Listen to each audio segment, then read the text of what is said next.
मिनश्शैतानिर्रजीम बिस्मिल्लाहिर्रहमानिर्रहीम। Dear students, आज हम बेसिक अलजबरा के बारे में डिस्कस करते हैं। इसके मुतल्लिक़ गुफ्तगू करते हैं, देखते हैं कि ये अलजबरा क्या चीज़ है, इसको हम कैसे इस्तेमाल करते हैं और इससे रिलेटेड जो सवालात हैं उनको हम कैसे हल करेंगे। तो देखें जी, सबसे पहले हमारे पास मुस्तकिल मिकदार, इसको इंग्लिश में कांस्टेंट टर्म कहते हैं। कांस्टेंट टर्म, कांस्टेंट से मुराद वो चीज़ है जो चेंज ना हो,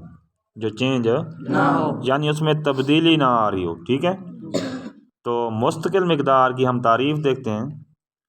वो मिकदार जिसकी कीमत हर जगह एक जैसी हो, और जगह को हम इंग्लिश में कहते हैं जी लोकेशन, प्लेस। ठीक है, अब जैसे मिसाल के तौर पे हम स्कूल की तरफ जाते हैं तो वो स्कूल की लोकेशन होती है, घर का वो मतलब घर की जगह होती है तो वो लोकेशन घर की होती है। तो जगह या लोकेशन तब्दील करने से तब्दील ना हो तो ऐसी मिकदार को हम मुस्तकिल मिकदार कहते हैं। ठीक है, ऐसी मिकदार जिसकी कीमत तब्दील ना हो। नीचे मिसाल है, मिसाल के तौर पर 10 रुपये का नोट है, तो 10 रुपये का जो नोट है उसकी कीमत हर जगह 10 रुपये ही होगी। अब वो 10 रुपये का नोट आप जिस शहर में भी ले जाएंगे, कोई आपको ये नहीं कहेगा कि बेटा ये 9 रुपये का है, या कोई ये नहीं कहेगा कि ये 11 रुपये का है। 10 रुपये का होगा तो 10 रुपये का ही रहेगा। इसी तरीके से आप 100 का नोट ले लें, 50 का ले लें, यानी करेंसी में से कोई नोट ले लें, तो वो जब जहाँ आप लेकर जाएंगे, चाहे वो जंगल होगा या कोई शहर होगा, कोई कारोबारी जगह हो, जहाँ भी लेकर जाएंगे तो वो 10 रुपये का रहेगा। तो ऐसी मिकदार को हम क्या कहते हैं? कांस्टेंट मिकदार या मुस्तकिल मिकदार। कांस्टेंट का एक दूसरा नाम है नॉन वेरिएंट। ये इंग्लिश का वर्ड है नॉन वेरिएंट। नॉन वेरिएंट का मतलब है तब्दील ना होने वाली। वेरी का मतलब होता है तब्दील होना। ठीक है, तब्दील होने से एक और लफ्ज़ हमारा निकला है और उसका नाम है जी वेरिएबल। क्या नाम है? वेरिएबल का मतलब होता है तब्दील होने वाला। इसको नॉन कांस्टेंट भी कहते हैं। तब्दील होने वाला या नॉन कांस्टेंट या वेरिएबल, या इसको मुतगय्यर मिकदार भी कहते हैं। ये मुख्तलिफ नाम हैं। पेपर के अंदर कोई भी लफ्ज़ इनमें से इस्तेमाल हो सकता है, तो आप लोगों ने इससे परेशान नहीं होना, बल्कि क्या करना है, इन तीनों नामों को याद कर लेना है और इनमें से जो लफ्ज़ इस्तेमाल हो उसकी मदद से आप लोगों ने क्या करना है, इसकी डिफाइनिंग करनी होगी तो डिफाइनिंग कर लेंगे, कोई सवाल हल करना होगा तो सवाल हल करेंगे। तो इसकी तारीफ़ देखते हैं कि मुतगय्यर मिकदार क्या होती है। ऐसी मिकदार जिसकी कीमत मुख्तलिफ जगहों पर मुख्तलिफ हो। ऐसी कीमत या ऐसी मिकदार जिसकी कीमत मुख्तलिफ जगहों पर क्या हो? मुख्तलिफ हो। इसकी मिसाल है, क्या मिसाल है? आम तौर पर गंदम की कीमत मुख्तलिफ जगह पर चेक की जाती है, तो मुख्तलिफ जगह पर उनकी कीमत क्या होती है? मुख्तलिफ होती है। ये सिर्फ गंदम की बात नहीं कर रहे, कपास है, चावल हैं, या कोई और हमारे पास इस तरह की चीज़ है जिसकी वैल्यू जगह चेंज करने से या लोकेशन चेंज करने से चेंज हो, तो ऐसी मिकदार को हम बोलते हैं जी मुतगय्यर मिकदार। मुतगय्यर मिकदार को आम तौर पर हम x, y और z से ज़ाहिर करते हैं। यानी वेरिएबल जो होते हैं अलजबरा के अंदर, हमारा जो सामना होगा कुछ मिकदारों से होगा, और उन मिकदारों में से ज़्यादातर आपका सामना होगा x, y, z से। तो जो मिकदार अपनी कीमत बरकरार ना रख सके उसको बोलते हैं वेरिएबल मिकदार या मुतगय्यर मिकदार। ठीक हो गया? इससे नेक्स्ट हम देखते हैं मिकदार या टर्म क्या होती है। हमने अभी लफ्ज़ इस्तेमाल किया मिकदार या टर्म क्या होती है, इसकी पहचान कैसे करेंगे। तो अब मिकदार जो होती है वो अकेली कांस्टेंट रकम भी हो सकती है, अकेले मुतगैर भी हो सकती है, या फिर ये दोनों का हासिल ज़रब भी हो सकता है। कैसे? मुस्तकिल कीमत या मुतगैर कीमत या फिर दोनों जो हासिल ज़रब या हासिल तकसीम की हालत में मौजूद हों, उनकी मिसालें हैं जी।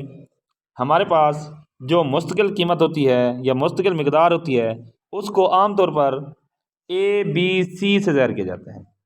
ए बी जो कि मैंने इधर नहीं लिखा, मैं यहाँ पर लिख देता हूँ। मुस्तकिल मिकदार को ए बी या सी से ज़ाहिर किया जाता है।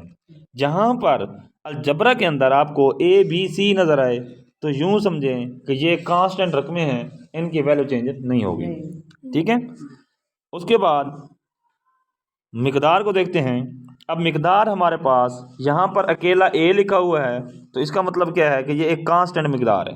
क्या है? कांस्टेंट मिकदार है। और अकेला एक्स है तो इसका मतलब ये मुतगैर मिकदार है। और अगर ए एक्स है तो इसका मतलब है कि मुतगैर मिकदार जो है वो ए गुना है। जैसे हम इधर लिख दें कि 2x, तो इसका मतलब है x का दुगना। x का दुगना। अगर मैं इधर लिख दूं 5x, तो इसका मतलब है x का 5 गुना। ठीक हो गया? अगर मैं यहाँ पर यूं लिख दूं x बटा 2, x बटा 2, इसका मतलब है x का आधा। x का आधा। ये वो मतलब बातें हैं जिनका आपको मतलब आपको ना वास्ता पड़ेगा अलजबरा के अंदर। आप लोगों को मैथ की शक्ल में अलजबरा की जो मिकदारें हैं उनको लिखना आना चाहिए। तो अब देखें, ए एक्स का मतलब ये है कि एक्स को अगर ए गुना कर दें तो वो ए एक्स बन जाता है। तो इस तरह हमारे पास क्या होगा, हासिल ज़रब की शक्ल में या तकसीम की हालत में या अकेला मुतगैर या कांस्टेंट रकम मौजूद हो तो वो एक मिकदार होती है। इंग्लिश में उसको टर्म बोलते हैं। क्या बोलते हैं? टर्म। इसकी पहचान यही होगी कि इसके साथ ना कांस्टेंट रकम होगी या फिर मुतगैर रकम होगी या फिर उनका हासिल ज़रब होगा। इस टाइप की जो टाइप आपको नीचे बताई गई हैं, इस टाइप की कोई टाइप होगी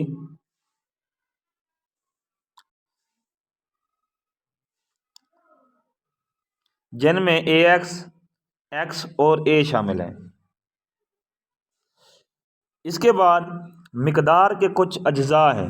मिकदार के कुछ अज्जा हैं। अज्जा को इंग्लिश में कंपोनेंट बोलते हैं। अज्जा को इंग्लिश में कंपोनेंट बोलते हैं। इसका दूसरा नाम है हिस्से, यानी मिकदार के हिस्से या टर्म के कंपोनेंट। इंग्लिश में अगर बोलेंगे तो कंपोनेंट ऑफ टर्म, उर्दू में बोलेंगे तो मिकदार के अज्जा या हिस्से बोलेंगे। अब एक मिकदार के अंदर क्या क्या चीज़ होती है इसको देखते हैं।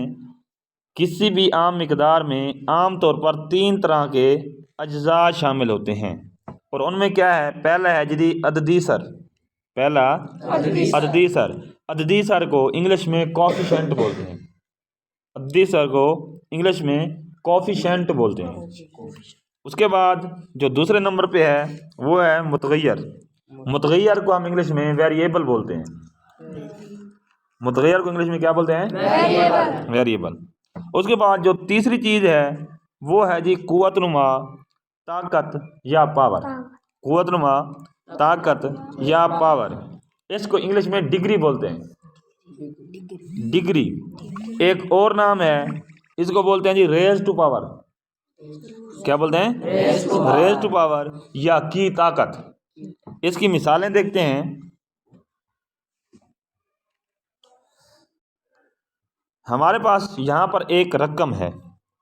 हमारे पास यहाँ पर एक रकम है या एक टर्म है जो कि ए एक्स की ताकत एन है।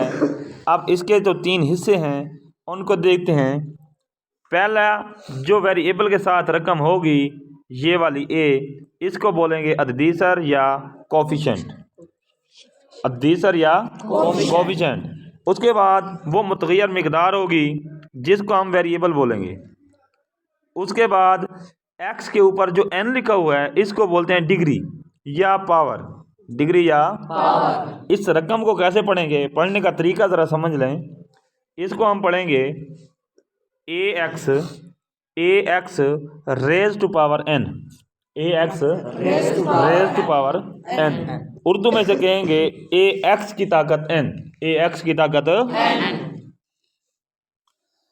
अब हमारे पास कुछ मिकदारें हैं, इन मिकदारों में से हमने पहचान करनी है कि मिकदार के अंदर वो तीन चीज़ें जो अभी हमने पढ़ी हैं, अददीसर, मुतगय्यर और पावर। तो मिकदार के अंदर अददीसर क्या है, मुतगय्यर क्या है, पावर क्या है।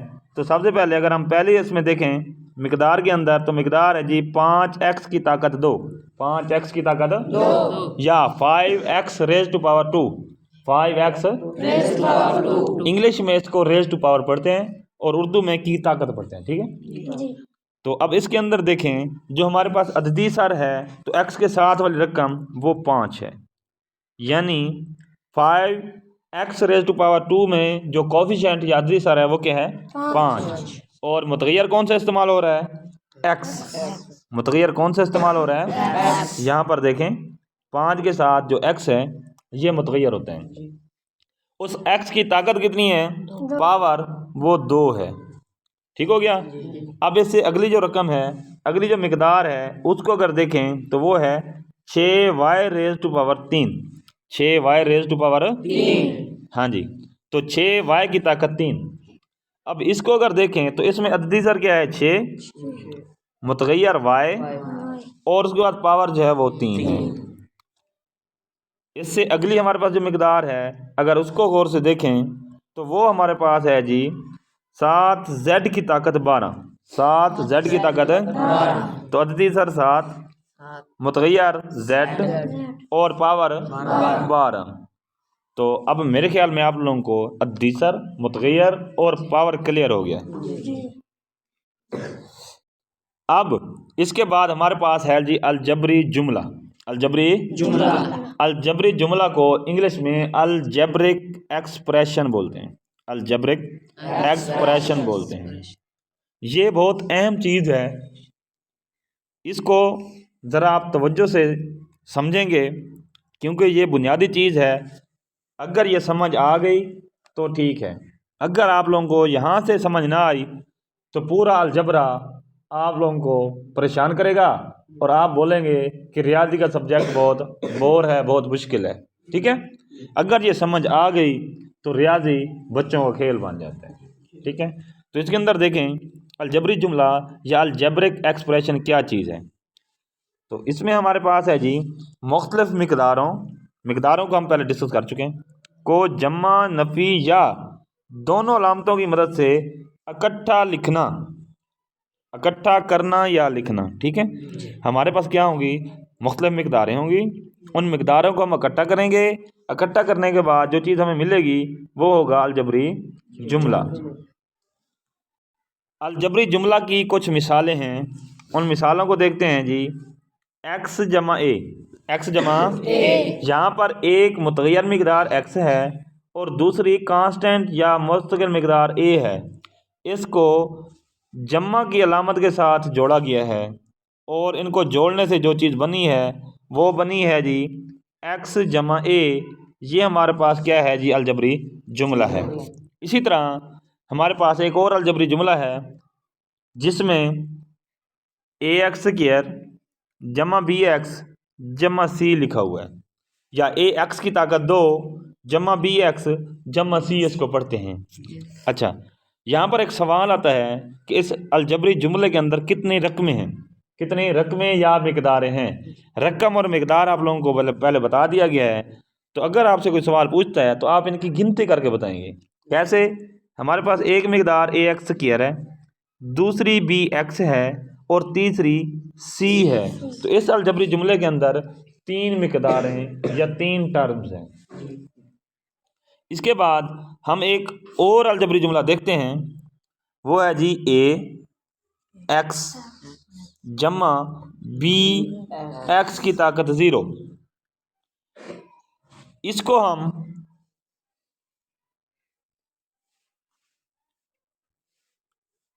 ax जमा का b भी लिख सकते थे, ax जमा का b भी लिख सकते हैं। एक्स की ताकत 0 इसलिए साथ लिखा ताकि आप लोगों को थोड़ा सा समझाना था कि एक्स की ताकत 0 1 के बराबर होता है। तो अगर मैं उसकी जगह 1 लिख दूं तो b को अगर 1 से मल्टीप्लाई करूं तो वो भी b होगा और ये बन जाएगा ax जमा का b। याद रखें, आपको कहीं भी x की ताकत 0 नज़र आए तो वो 1 होता है। अगर आपके पास आ जाए, क्या आपको मिल जाए कि 5 x की ताकत 0, तो आपने परेशान नहीं होना। आपने 5x की ताकत 0 को डायरेक्ट 5 लिख देना है।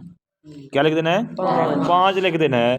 इसकी मिसाल मैंने नीचे दी है कि a को मैंने लिखा है a बराबर है ax की ताकत 0, ax की ताकत 0।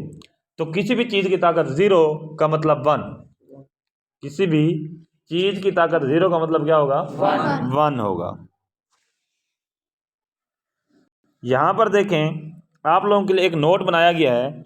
याद रखें, किसी भी चीज़ की ताकत 0 का मतलब 1 है, यानी x की ताकत 0, 7 की ताकत 0, 50 की ताकत 0, ये सारे 1 के बराबर हैं। ठीक है जी। अच्छा, यहाँ पर थोड़ा सा डिफरेंस है, उसको ज़रा समझें। यहाँ पर लिखा हुआ है x की ताकत 0, x की ताकत n, x की ताकत n, और इधर लिखा हुआ है x की ताकत, और ब्रैकेट में मतलब ब्रैकेट लगाने के बाद फिर उसकी ताकत n लिखा गया है। तो ये दोनों एक चीज़ें हैं, दोनों एक चीज़ ही है। x की ताकत n बराबर होगा, हम साथ में ब्रैकेट लगा देंगे, इसका कोई मसला नहीं है। इसी तरह मैंने लिखा है, अगर 7 की ताकत 0 हो तो मैंने 7 के साथ ब्रैकेट लगाने के बाद उसके ऊपर 0 लिख दिया, और इसका मतलब क्या होगा? ये भी 1 है। ये क्या है? 1। क्लियर जी। अच्छा, यहाँ पर एक चीज़ याद रखना, अगर हमारे पास हो -x, क्या चीज़ हो? माइनस का x हो और उसकी ताकत n हो, तो इसको हम कैसे लिखेंगे? इसको हम माइनस को बाहर रखेंगे, फिर हम x की ताकत n करेंगे। x की ताकत अगर ये हमारे पास -x से पहले हो और ब्रैकेट ना लगी हुई हो, ठीक हो गया। यहाँ पर एक चीज़ याद रखनी है, और वो क्या है? वो ये है कि अगर हमारे पास हो जी -x और इसकी ताकत n, ये बराबर नहीं होगा किसके जी? माइनस पहले लिख दें और x की ताकत n कर दें। ठीक है जी। यानी अब क्या क्या मतलब, आप क्या समझें इससे? ज़रा समझें। मैं x को कोई कीमत दे के आप लोगों को समझाने की कोशिश करता हूँ, ये चीज़ इसके बराबर नहीं होगी। कैसे? वो ऐसे कि मैं अगर ये लिख दूँ कि मेरे पास कोई नंबर है -3 की ताकत 2, -3 की ताकत 2, तो इसका मतलब ये है कि मैं -3 को ज़रब करूँ -3 से 2 दफ़ा। ताकत का मतलब है कि उसी नंबर को, मतलब ताकत टाइम्स या जितनी ताकत हो उतनी दफ़ा ज़रब करना है। तो इधर -3 की ताकत 2 थी, मैंने -3 को -3 से 2 दफ़ा ज़रब कर दिया। अब अगर देखूं -3 ज़रब -3 कितना होता है? माइनस को माइनस से मल्टीप्लाई करेंगे, ये हो जाएगा प्लस। क्या हो जाएगा? प्लस। और 3 को 3 से मल्टीप्लाई करेंगे तो ये हो जाएगा 9। अब 9 को जो मैं लिखूंगा वो मैं लिखूंगा जी 3 की ताकत 2, 3 की ताकत 2, तो माइनस खत्म हो गया है, माइनस खत्म हो गया, माइनस नहीं आया। इसका मतलब ये वाला बराबर नहीं है किसके जी? बराबर नहीं है -3 के मुरब्बे के। यानी हम यूं कहें कि -3 और ब्रैकेट लगा के कहें वे उसका मुरब्बा, वो बराबर नहीं होगा किसके? माइनस बाहर निकाल लें और 3 का मुरब्बा। ठीक है। अच्छा, ये चीज़ मैं आप लोगों को समझाता हूँ कि माइनस कब लगाएंगे कब नहीं लगाएंगे, ज़रा समझें। अगर हमारे पास मिसाल के तौर पर माइनस हो, साथ में माइनस लगा हुआ हो, जैसे -x और इसकी ताकत जो है n, वो बराबर होगा एक्स की ताकत n के, एक्स की ताकत n के। कब? जब ये वाला n जो है ये इवन हो। क्या हो? इवन नंबर यानी जोफ्त नंबर। क्या हो? जोफ्त नंबर। तो माइनस नहीं आएगा। जैसे अभी हमने किया था -3 की ताकत 2। अच्छा, अगर हमारे पास क्या हो, हमारे पास कोई ताक नंबर आ जाए तो उसका जवाब होगा -x की ताकत n, -x की ताकत n, जब नंबर क्या होगा? ऑड होगा या ताक होगा। अब ये चीज़ नोट कर लें, ये बड़ी बेसिक चीज़ है। अगर किसी नंबर के साथ माइनस लगाओ और उसकी ताकत कोई नंबर हो, आप लोगों ने देखना है अगर वो नंबर होगा जोफ्त इवन, क्या होगा? नंबर होगा जोफ्त या इवन, तो आप x की ताकत n यानी इधर ब्रैकेट में जो नंबर होगा ना उसकी ये ताकत लिख देंगे अगर इवन होगा तो। लेकिन अगर वो 8 होगा, ताक होगा, तो फिर ये वाला माइनस भी साथ में लिखेंगे और x की वो ताकत लिख देंगे। बात समझ आई? इसके बाद है जी कसीर रकमी। क्या चीज़ है? कसीर रकमी। इसको ज़रा देखें, कसीर रकमी क्या चीज़ है। कसीर रकमी एक अलजबरी जुमला है। कसीर रकमी भी एक अलजबरी जुमला होता है जिसकी कुछ शराइत हैं, यानी इस कसीर रकमी की कुछ शर्तें हैं। वो कौन कौन सी हैं, उन शर्तों को हम देखते हैं। पहली शर्त है जी, हर मिकदार में मुतगैर की ताकत मनवी नंबर या अदद ना हो। यानी हमारे पास जो x होता था, जो y होता था, उसकी जो ताकत है वो मनफी नंबर ना हो। यानी x की ताकत -5 ना हो। x की ताकत -5 ना हो। यानी अगर ये होगा तो कसीर रकमी नहीं होगी। कसीर रकमी हाँ, अगर x की ताकत 5 होगा तो ये कसीर रकमी होगी। ये कसीर रकमी होगी। अब दूसरी शर्त देखते हैं जी। इसकी दूसरी शर्त क्या है? दूसरी शर्त ये है कि एक मुतगैर आपने जैसे मुतगैर या दूसरे मुतगैर से तकसीम ना हो रहा हो। ठीक है? कैसे? जैसे हमारे पास हमने पढ़ा था कि हमारे पास मुतगैर जो होंगे वो x y z होंगे। x y z। यहाँ पर हमारे पास x की ताकत क्या है? 2। x की ताकत 2 है और ये तकसीम हो रहा है y से, जो कि वो भी मुतगैर है। तो एक मुतगैर दूसरे मुतगैर से तकसीम ना हो रहा हो। एक मुतगैर दूसरे मुतगैर से तकसीम ना हो रहा हो। इसकी मिसाल यहाँ पर भी देखें, x जमा 1, ये बट्टा लिखा हुआ है और नीचे फिर x है। बट्टे का मतलब तकसीम होता है, कसर जब लिखी जाती है तो वो तकसीम मतलब नीचे वाला जो मखरज तकसीम करता है। तो अब इस हालत में ना हो, बल्कि कोई मुतगैर किसी भी रकम को तकसीम ना कर रहा हो। यानी अगर एक ही रकम के अंदर ये आ गया कोई मुतगैर दूसरे मुतगैर तकसीम कर रहा है तो वो कसीर रकमी नहीं होगी।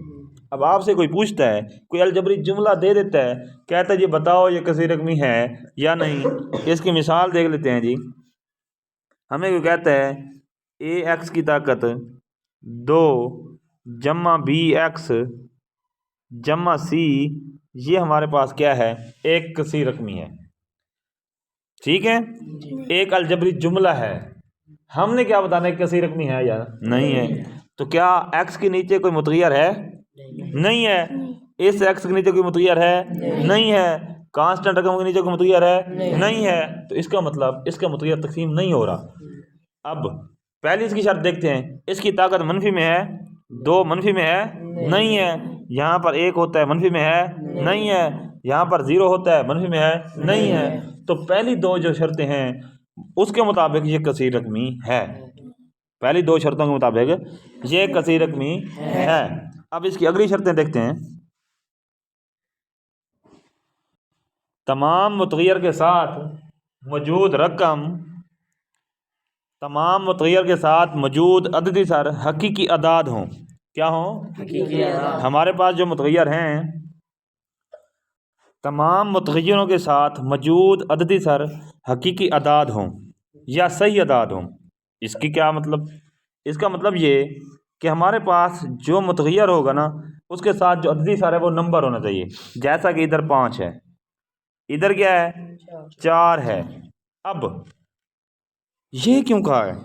ये भी तो हो सकता है कि हम x के साथ ज़रब कर दें y की ताकत 2 को, मुतग़य्यर को, ठीक है, तो फिर इसकी डिग्री चेंज होगी, ठीक है।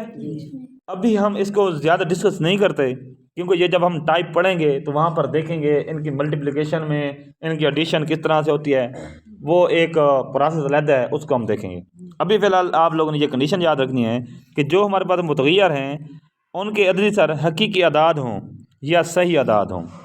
ये तीसरी शर्त थी कसीर रकमी की।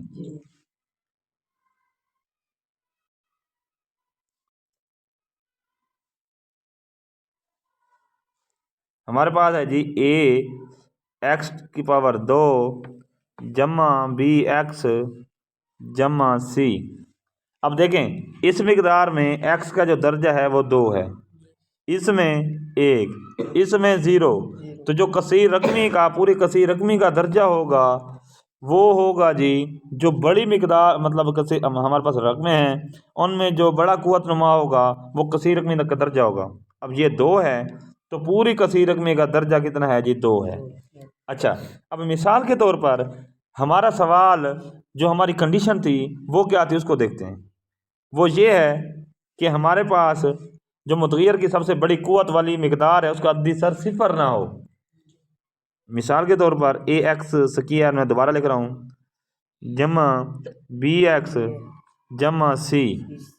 अगर इसमें a 0 हो गया, मिसाल के तौर पर अगर a 0 है तो आप जानते हैं 0 को किसी चीज़ से ज़रब करो तो वो 0, इसका मतलब ax की ताकत 2 भी 0, इसका मतलब ये वाली रकम 0 का मतलब ये है कि ये वाली रकम इससे ख़त्म हो जाएगी और बचेगा bx जमा c।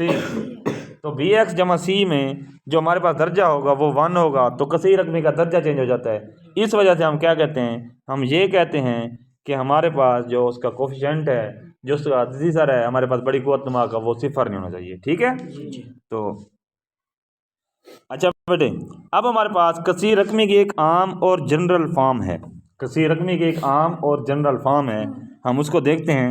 उसको कैसे लिखते हैं कसीर रकमी को? तो लिखने का तरीक़ाकार ये है, कोई भी कसीर रकमी हो, कसीर रकमी को हम इंग्लिश में पॉलिनोमियल बोलते हैं। क्या बोलते हैं? पॉलिनोमियल। तो पॉलिनोमियल का पहला लेटर P लिया गया है, तो P हम यहाँ पर लिख देते हैं, इसको पढ़ते हैं जी P ऑफ x। क्या पढ़ते हैं? P of x। अब P ऑफ x या पॉलिनोमियल को हम कैसे लिखते हैं? P ऑफ x हमारे पास क्या होता है, एक अलजबरी जुमला होता है, और अलजबरी जुमला में आप लोगों ने देखा कि हम जम्मा या नफ़ी की अलामतों के साथ उसको कंबाइन करते हैं, इकट्ठा करते हैं, ठीक हो गया। तो ये हमारे पास क्या है, एक अलजबरी जुमला है, ठीक है। तो इसमें हमारे पास मुख्तलिफ मिकदार हैं। एक मिकदार है जी an x की ताकत n, और दूसरी हमारे पास मिकदार है जी an-1 over x raise to power n-1। यानी हम ये ना जो हमारे पास n है और ये भी n है, ये तो n होगा कुव्वत नुमा, एक के साथ जो n है ये कोई नंबर मतलब ना इन ए को डिफरेंट करने के लिए, यानी कांस्टेंट। अब देखें ना अब अलजबरी जुमला होता है तो हर रकम में जो नंबर होता है कहीं 2 होता है, कहीं 5 होता है, कहीं 3 होता है, तो ये फ़र्क करने के लिए ना हमने an-1 an-2 an-3 ऐसे करते करते a1 और a0 लिखा है। अब जैसे ना कोई भाई होते हैं, ठीक है, तो एक के नाम के साथ ना मिलता जुलता किसी दूसरे का नाम रखते हैं, तो इसी तरह यूँ समझे हमारे पास ये जो ए हैं ये कोफिशिएंट हैं और ये भाई हैं, यूँ समझे एक दूसरे के, ठीक है। तो इस तरह होता है कि नाम को थोड़ा सा चेंज किया जाता है, तो हमने निशानी के तौर पर ना नाम को थोड़ा चेंज किया है। अब इसको मज़ीद आगे देखते हैं, इससे अगली हमारी फॉर्म है जी, इसमें मैंने लिखा है जी जो हमारे पास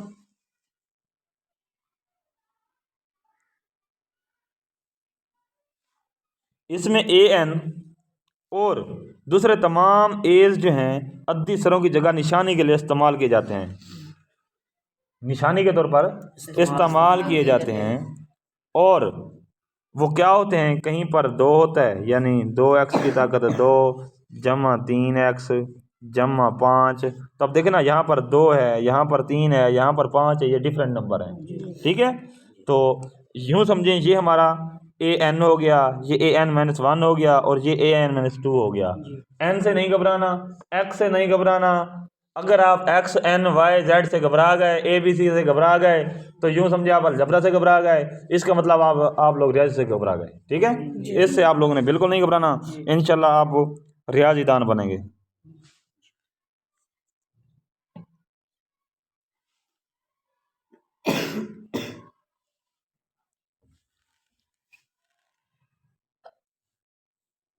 अब हमारे पास एक पॉलिनोमियल या कसीर रकमी है, इसको देखें जी। 5x की ताकत 3 जमा 2x की ताकत 2 जमा 7x - 6। इसमें a0 6 है, यानी ये वाला 0 वाला, a1 7 है, ये वाला, और a2 जो है हमारे पास 2 है, और a3 हमारे पास क्या है, 5 है। अब अगर हम देखें इस कसीर रकमी का दर्जा कितना होगा, यहाँ पर 0 है, यहाँ पर 1 है, ये 2 हो गया, ये 3 हो गया।